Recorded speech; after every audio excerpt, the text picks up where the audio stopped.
ating kong sibuyas. Ang nga doang ebon. Gisa ko na pala yung sibuyas ko guys. Ne guys. Bulos ko na yung balasenas guys. Tsaka tayo pigogo-go-go-go ne guys. Yan guys. So may go-go na yung gusto ne guys. Ayan guys, ngayon ibulos tane ing ebon, aduang ebon. Dininan ko na palang pampalasa yan guys. Ini pala, kaya ining kana ko niluto, apin ini ing diet food ko ne guys. So, reng maselan mag-ulam, yan pwede kaya kayo yan. Pero nung mata ko kayo guys, maselang kayo, ala pwede kaya kayo yan ne guys. So, ne. Nanyaman niya yan guys, eterno ya aren prito yung asan, makanyang kaya tinapa. Ating ko pa kasintagan tinapa guys, kaya yan yung niluto kong ulam. Pwede yaren pala din ang kamatis yung kaya lang ala kong extra kamatis kini kaya makanyan namo ne guys. Yan guys, luto na yung kana akong diet food ne guys, yung ulam ko kanyaman na yan guys.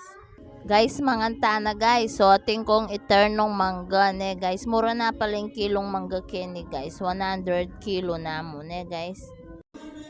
Hello guys, magluto tamon chicken bola-bola. Iba kang magnolia ne guys. O, ayan o. Sigurado may nyaman niya yun ne guys. Kaya magprito tano. Prito ko na lang mo guys ne guys.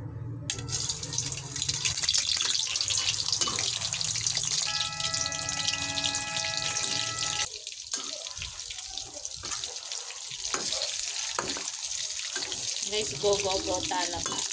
Halo-halo muna na guys.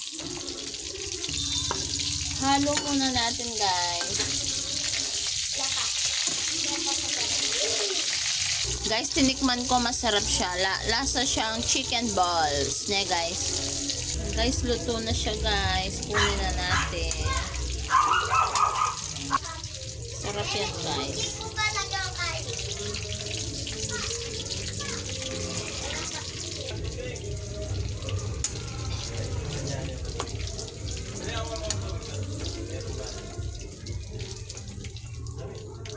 Yan guys, tapos na ako magluto. Kaya kakain na tayo guys. Ne guys, ketchup lang, sapat na. Ne guys. Yan guys, nagluto ulit ng tinapang masarap. Ne guys.